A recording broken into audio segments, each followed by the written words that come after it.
शहर के दिव्यांगों ने कमिश्नरी पर भीख मांगकर विश्व दिव्यांग दिवस को काला दिवस के रूप में मनाया। प्रदर्शन करने वाले दिव्यांगों का आरोप है कि सरकार ने उनके लिए कोई खास काम नहीं किया। उनकी मांगे वर्षों से लंबित पड़ी है। राजनेता केवल कोरे आश्वासन देते आ रहे हैं। शर्मा दिव्यांगजन कल्याण समिति से प्रदेश अध्यक्ष हूँ। आज कमिश्नर भी धरना प्रदर्शन कर रहे हो, क्या पूरा मामला है?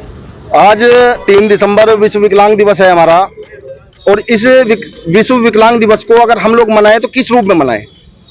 आज काले दिवस के रूप में हम लोग मना रहे हैं कि दिव्यांग समाज के पास में कोई रोजगार की व्यवस्था नहीं। दिव्यांग समाज, अगर हम लोग विकलांग हैं तो इसमें हमारी गलती नहीं है। क्या दिव्यांग समाज ये नहीं चाहेगा कि उसके बच्चे भी एक अच्छे स्कूल में पढ़ सकें? 2016 एक्ट जो इन्होंने जमीनी स्तर पर लागू नहीं किया, हमारे कहने से नहीं बनाया, वो इन्होंने बनाया, सरकार ने बनाया, वो जमीनी स्तर पर लागू नहीं हुआ।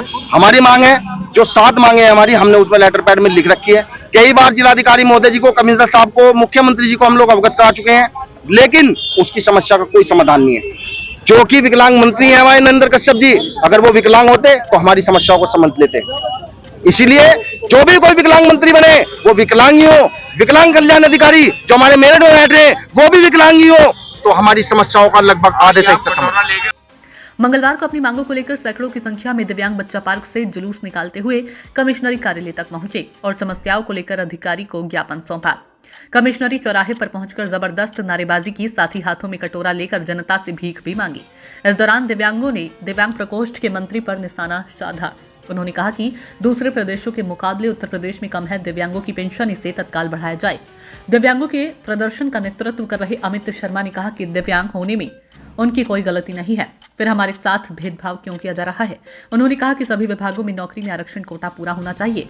सरकार दिव्यांगजन को नौकरी, रोजगार, स्वास्थ्य, शिक्षा, सुरक्षा की 100% गारंटी व पेंशन दे।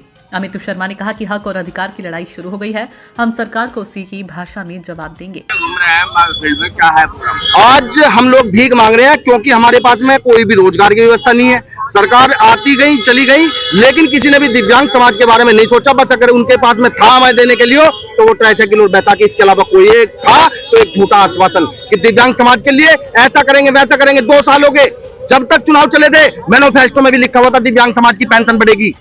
इन्होंने दिव्यांगों को हमेशा बांट रखा है। हैदराबाद में 5-6 हजार रुपए पेंशन, दिल्ली में 5,000 रुपए पेंशन, मध्य प्रदेश में 600 रुपए, ठीक है, गोवा में 3,000 रुपए, हरियाणा में 3-4 हजार रुपए, उत्तर प्रदेश में 1,000 रुपए की पेंशन है। 850 रुपए का सिलेंडर है, 150 रुपए में गैस में तेल भी आ जाएगा, मिर्च मसाले भी आ जाएंगे, आटा भी आ जाएगा। सारी व्यवस्था 150 रुपए में हो जाएगी। अगर कोई कर सकता हो तो दिव्यांग समाज भीख मांग मार कर उसे 150 रुपए हर पर डे देगा। महीने की तो छोड़ो, पर डे देगा, वो अपना जीवन यापन कर सके। इसलिए आज हमने भीख मांगो आंदोलन चलाया। ब्यूरो रिपोर्ट, दिन का टाइम्स।